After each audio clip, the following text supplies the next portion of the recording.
হকিয়নি এতিয়া কংগ্ৰেছৰ নেত্ৰী মীৰা বৰঠাকুৰৰ কংগ্ৰেছৰ দিনত হেনো অসমৰ মহিলাসকলে বক্ৰ পথেৰে চাকৰি লৈছিল আৰু সেই মন্তব্যৰ পিছতে এতিয়া গৰজি উঠিছে কংগ্ৰেছৰ নেত্ৰী মীৰা বৰঠাকুৰ মুখ্যমন্ত্ৰী হিমন্ত বিশ্ব শৰ্মাক এতিয়া তীব্ৰ ভাষাৰে গৰিহণা দিছে নেত্ৰীগৰাকীয়ে জনাই আছো আপোনালোকক সবিশেষ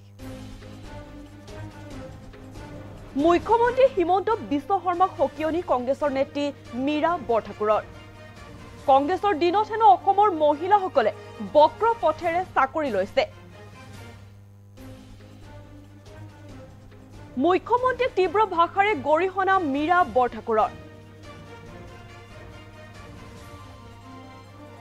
কংগ্ৰেছৰ দিনত যিসকল মহিলাই চাকৰি লৈ বৰ্তমান চাকৰি কৰি আছে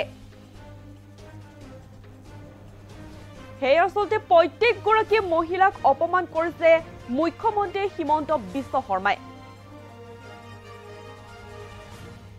নিৰ্বাচন জিকিবৰ বাবে অসমৰ মহিলা সমাজক কটাক্ষ কৰিছে মুখ্যমন্ত্ৰীগৰাকীয়ে নাৰী সমাজৰ সন্মুখত ক্ষমা খুজিব লাগে মুখ্যমন্ত্ৰী হিমন্ত বিশ্ব শৰ্মাই নিৰ্বাচনী সভাত মুখ্যমন্ত্ৰীয়ে কৰা এটা মন্তব্যৰ বিৰুদ্ধে এনেদৰে এতিয়া গৰজি উঠিল কংগ্ৰেছৰ নেত্ৰী মীৰা বৰঠাকুৰ মুখ্যমন্ত্ৰীক এতিয়া তীব্ৰ ভাষাৰে গৰিহণা দিছে মীৰা বৰঠাকুৰে মুখ্যমন্ত্ৰী হিমন্ত বিশ্ব শৰ্মাক হকিয়নি কংগ্ৰেছৰ নেত্ৰী মীৰা বৰঠাকুৰৰ কংগ্ৰেছৰ দিনত অসমৰ মহিলাসকলে বক্ৰ পথেৰে চাকৰি লৈছে বুলি মন্তব্য কৰিছে মুখ্যমন্ত্ৰীগৰাকীয়ে কংগ্ৰেছৰ দিনত হেনো যিসকল মহিলাই চাকৰি লৈ বৰ্তমান চাকৰি কৰি আছে সেই প্ৰত্যেকগৰাকী মহিলাক অপমান কৰিছে মুখ্যমন্ত্ৰী হিমন্ত বিশ্ব শৰ্মাই নিৰ্বাচন জিকিবৰ বাবে অসমৰ মহিলা সমাজক কটাক্ষ কৰিছে মুখ্যমন্ত্ৰীগৰাকীয়ে নাৰী সমাজৰ সন্মুখত ক্ষমা খুজিব লাগে বুলি মুখ্যমন্ত্ৰী হিমন্ত বিশ্ব শৰ্মাই এই মন্তব্য কৰিছে এতিয়া কংগ্ৰেছৰ নেত্ৰীগৰাকীয়ে নিৰ্বাচনী সভাত মুখ্যমন্ত্ৰীয়ে কৰা এই মন্তব্যৰ এতিয়া বিৰুদ্ধে গৰজি উঠিছে মীৰা বৰঠাকুৰ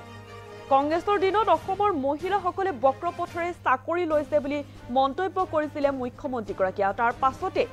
মুখ্যমন্ত্ৰীক তীব্ৰ ভাষাৰে এতিয়া গৰিহণা দিছে কংগ্ৰেছৰ নেত্ৰী মীৰা বৰঠাকুৰে কি কৈছে মন্তব্য আছে শুনোৱা হওক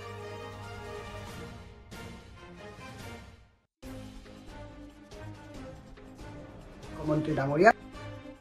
অসমৰ মুখ্যমন্ত্ৰীয়ে যোৱাকালি এখন নিৰ্বাচনী সভাত কৈছে যে কংগ্ৰেছৰ দিনত অসমৰ মহিলাই বক্ৰ পথেৰে বেয়া ৰাস্তাৰে চাকৰি লৈছিলে মই অসম প্ৰদেশ মহিলা কংগ্ৰেছৰ দায়িত্বশীল এগৰাকী মহিলা সভানেত্ৰী হিচাপে মুখ্যমন্ত্ৰীক মই তীব্ৰ ভাষাৰে ভৎসনা আৰু গৰিহণা দিছো যে যিসকলে মহিলাই কংগ্ৰেছৰ দিনত চাকৰি লৈ বৰ্তমান চাকৰি কৰি আছে প্ৰত্যেকগৰাকী মহিলাক তেওঁ অপমান কৰা নাইনে সামাজিকভাৱে পৰিয়ালৰ সন্মুখত গোটেই অসমৰ সন্মুখত তাৰমানে কংগ্ৰেছৰ দিনত চাকৰি লোৱা মহিলাসকলক তেওঁ কি ভাষাৰে কথাটো কলে এই কথাটোত মোৰ সঁচাকৈ গাত লাগিছে এজন মুখ্যমন্ত্ৰীয়ে নিৰ্বাচন জিকিবৰ কাৰণে অসমৰ মহিলা সমাজক যিটো কথা কৈ তেওঁ কটাক্ষ কৰিলে বিপ্লৱ শৰ্মাৰ প্ৰতিবেদনৰ কথা কলে মই মুখ্যমন্ত্ৰীক ক্ষমা খুজিবৰ কাৰণে মই আহ্বান জনাইছো আৰু মুখ্যমন্ত্ৰীয়ে এনে ধৰণৰ নাৰী সমাজক লৈ বিকৃত মানসিকতাৰ যাতে ৰুচিবোধৰ যাতে প্ৰমাণ নিদিয়ে তাৰ কাৰণে তেওঁক সাৱধান আৰু হকিয়নি দিছো যে মুখ্যমন্ত্ৰীয়ে মহিলা সমাজক যিটো